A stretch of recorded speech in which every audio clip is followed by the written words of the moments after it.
Lucas capítulo 5, versículo 17, diz assim: ora, aconteceu que num daqueles dias estava ele, esse ele aqui é Jesus, estava ele ensinando, e achava-se ali assentados fariseus e mestres da lei, vindo de todas as aldeias da Galileia. Encheu de bens os famintos e despediu vazio os ricos. Olha que impressionante. Ele encheu de bens os famintos e despediu vazio os ricos.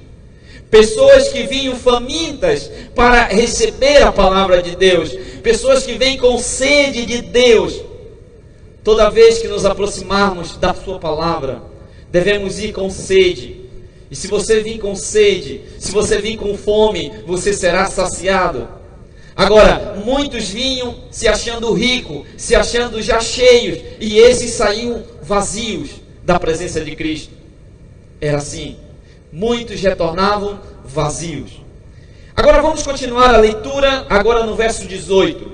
Diz a Bíblia: vieram então, capítulo 5, verso 18. Vieram então uns homens, trazendo em um leito. Olha a cena. Jesus está pregando com toda a autoridade que lhe foi dada. Jesus está pregando o evangelho do reino. Jesus está ensinando. Jesus é um professor por excelência. Ele está pregando, ele está ensinando.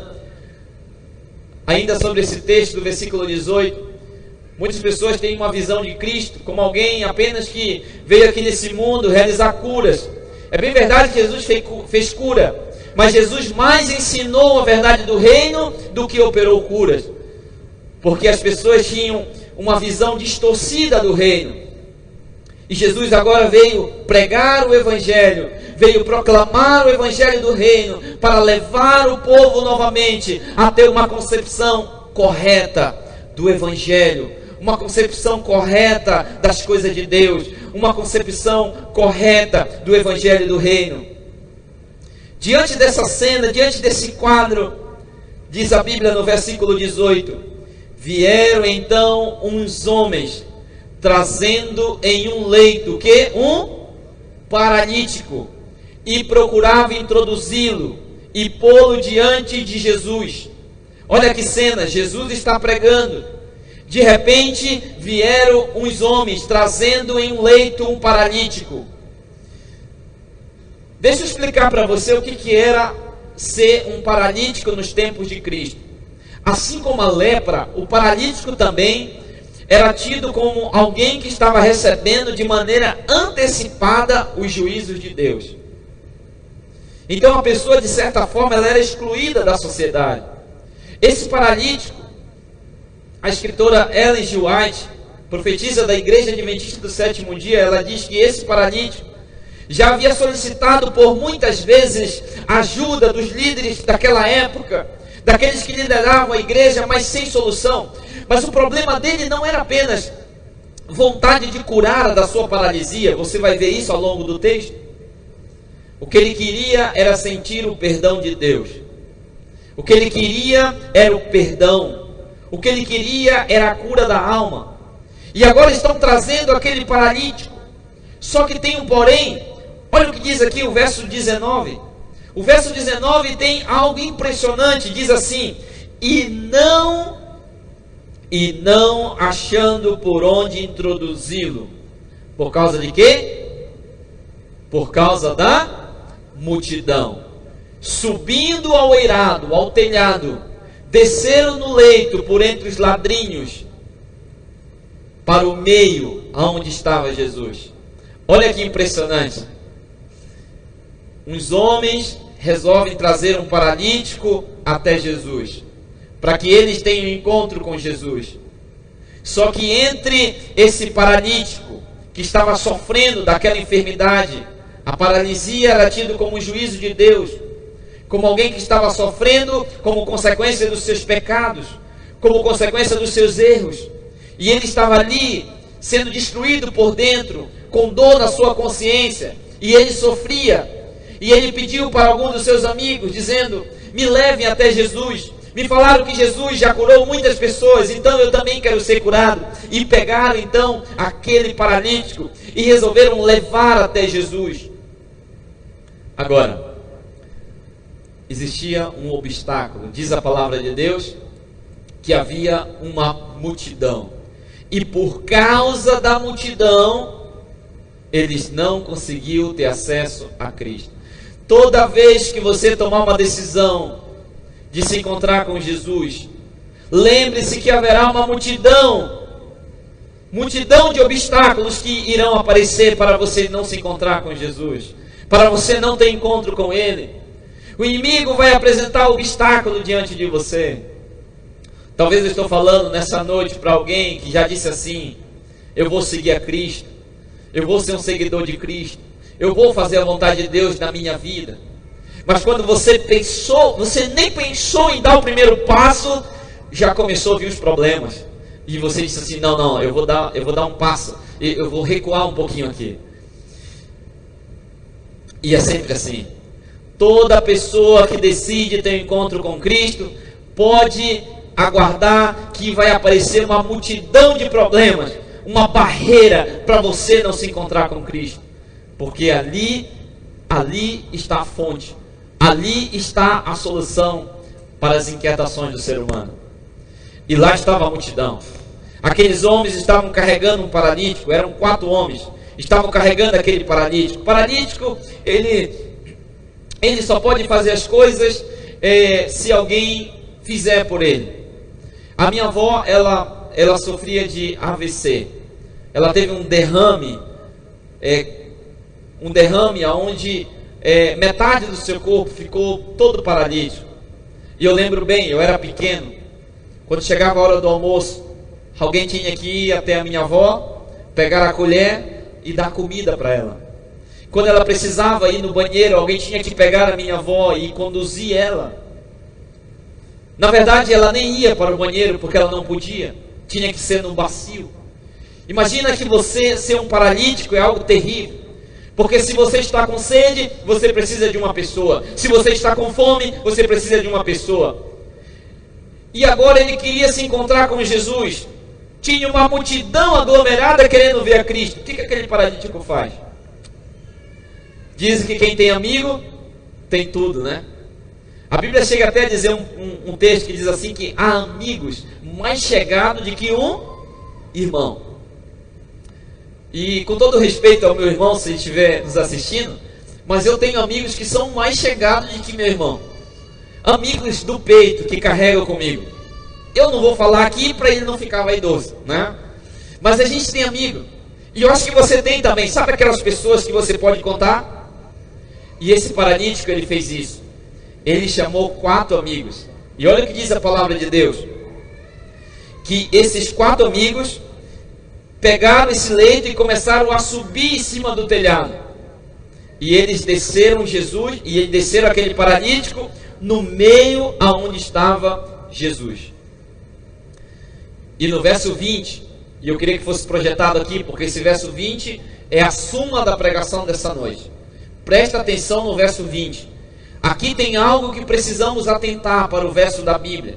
Olha o que diz aqui, e eu vou ler aqui no telão.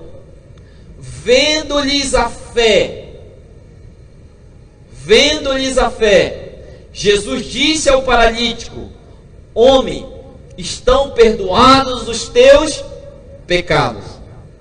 Que texto extraordinário. Primeiro, Jesus disse assim: vendo-lhes a fé. De quem que Jesus está vendo a fé aqui? Hein? Será? Mas por que está no plural, se é do paralítico? Hein? Olha lá, está no plural. Se fosse o paralítico, estava escrito assim: vendo a fé. Mas está no plural. Então de quem Jesus está vendo a fé aqui? Dos seus amigos, daqueles que foram lá na sua casa e dizendo assim: você vai encontrar com Jesus, custe o que custar, nós vamos te levar para Jesus. Ah, mas eu estou aqui com paralisia, eu não tenho como andar. Você não tem como andar, mas você tem amigo, e nós vamos enfrentar qualquer coisa para te apresentar diante de Jesus. Chegaram lá, a multidão falou: não, vamos subir em cima desse telhado aí, mas você vai se encontrar com Cristo. A fé foi tão grande que Jesus viu a fé daqueles 4 homens. Sabe, eu já vi muitos amigos que carregam paralítico. Às vezes você está lá na sua casa e alguém vai lá do nada e diz assim: rapaz, vamos para a igreja. Fica insistindo com você, já viu isso? Fica lá no seu pé, fica levando, fica ligando, mandando mensagem, te incomodando. E às vezes tem hora que ele parece, que ele parece ser meio enjoado com você. Mas agradeça, ainda não, mas agradeça porque é o seu amigo. É o seu amigo que está tentando, te colocando nos braços, te colocando na maca e apresentando você até Jesus. Amém? E eu quero falar para você que é amigo e carrega paralítico, Jesus vê a fé de você também. Nada que você faz é passado despercebido aos olhos de Deus. Ele anota cada ato, tudo é anotado por Ele. Amém? Nada passa despercebido. Ele viu a fé daqueles amigos.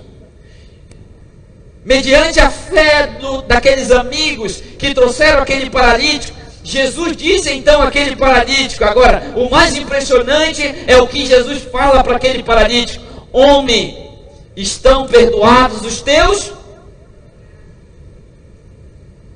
Espera aí. Um paralítico, as primeiras palavras que quem sabe poderia ser dito para ele era: homem, você está curado, pode se levantar. Mas Jesus apenas falou: homem, estão perdoados os teus pecados. Ponto. E não aconteceu mais nada a partir daí. O homem continuou paralítico. Pode continuar lendo o texto aí. No verso seguinte, no verso 21. O homem estava lá. Estão perdoados os teus pecados. Você pode ir em paz. Você pode retornar em paz para a sua casa. E não aconteceu mais nada. Nadinha. Apenas o seu pecado foi perdoado. Apenas? Não. Aconteceu um milagre aí. Mas infelizmente no tempo de Cristo já não se valorizava mais salvação. Até parece que nós estamos vivendo também, depois de 2000 anos, nós retrocedemos. A pessoa diz assim: encontra um milagre. E a gente acha que milagre é só a pessoa que foi curada de uma dor, que foi curada de uma... Não, milagre na Bíblia é uma pessoa que foi redimida e salva pelo sangue do Cordeiro. Jesus, quando morreu lá na cruz do Calvário, Ele morreu para nos perdoar do pecado, para nos libertar do pecado. A enfermidade que contamina o mundo é a enfermidade do pecado. Existe o sofrimento físico, mas lembre-se que a cruz foi para nos reconciliar com o Pai, foi para termos uma nova vida com Deus, foi para nos libertar do pecado. E a primeira obra que Jesus faz na vida daquele homem foi perdoar ele dos seus pecados. Essa foi a primeira obra. Filho, estão perdoados os teus pecados. Você pode ir em paz, pode dormir em paz. Só que ali tinha fariseus, escribas, e começaram a arrazoar entre eles. O verso seguinte, o verso 21 diz que eles começaram então a arrazoar e a dizer: mas quem é esse que pode perdoar pecados, senão um que é Deus? E agora Jesus vai fazer o milagre. E você vai perceber que por causa, no verso 24, Jesus responde no verso 23: qual é mais fácil dizer, estão perdoados os teus pecados, ou levanta-te e ande? Agora o verso 24, me acompanhe na leitura do verso 24. Mas para que saibais que o Filho do Homem tem poder, tem autoridade sobre a terra, para perdoar pecados, ele disse ao paralítico: eu te ordeno, levanta-te, toma o teu leito e vai para a casa. Só aí acontece a cura física. Primeiro é a cura da alma. Deixa eu dizer uma coisa para você: o maior milagre que Deus deseja fazer na vida do ser humano é curar ele da lepra do pecado. É o pecado que nos corrói, é o pecado que nos deixa egoísta. E a primeira obra que Deus quer fazer na nossa vida é nos libertar do pecado, da escravidão, do mal. Essa é a primeira obra. O inimigo tenta atrapalhar essa obra, tenta colocar coisas e tenta dizer assim: olha, você precisa de dinheiro, você precisa de prosperidade. Não, você precisa estar em paz com Deus, mediante o sangue do Cordeiro. Essa é a primeira obra que Jesus precisa fazer na vida de todo ser humano. Nos curar do pecado. É o pecado que nos destrói. Foi o pecado que manchou o plano original de Deus. Foi o pecado que nos deixou aqui neste mundo isolado. Foi o pecado que causou tanto sofrimento. Foi por causa do pecado que Jesus morreu naquela cruz. Tudo isso foi por causa do pecado. E a primeira obra que Ele deseja fazer na minha e na sua vida é nos libertar do pecado, da escravidão, do mal. Tem muita gente saudável fisicamente, mas por dentro continua enferma, doente, precisando de cura, precisando de libertação. Jesus quer fazer uma obra na sua vida, e essa obra é transformar você por completo. Essa é a obra que Jesus deseja fazer na nossa vida. Sabe, mas infelizmente o ser humano não se contenta com essa obra. Nós queremos criar estruturas paralelas e deixamos de lado a palavra de Deus. E deixamos de lado, assim diz o Senhor. E quando nós deixamos de lado a palavra de Deus, aí nós temos que nos apegar a algumas coisas. Aí você tem que se apegar à água, porque a água tem poder, e você coloca a água em cima da geladeira, porque a água tem mais poder, ou quem sabe em cima da televisão, porque a água tem mais poder do que a palavra de Deus. Quando você larga a Bíblia, você começa a se apegar em coisinhas, em colocar lenço na porta da sua casa, porque aquilo vai te proteger. Paga tal dinheiro por aquele lenço e coloca aquele lenço ali. Não, nós não precisamos dessas coisas. Nós precisamos do sangue maravilhoso do Cordeiro, que nos limpa, que nos salva, que nos faz uma nova pessoa, que nos faz uma nova criatura.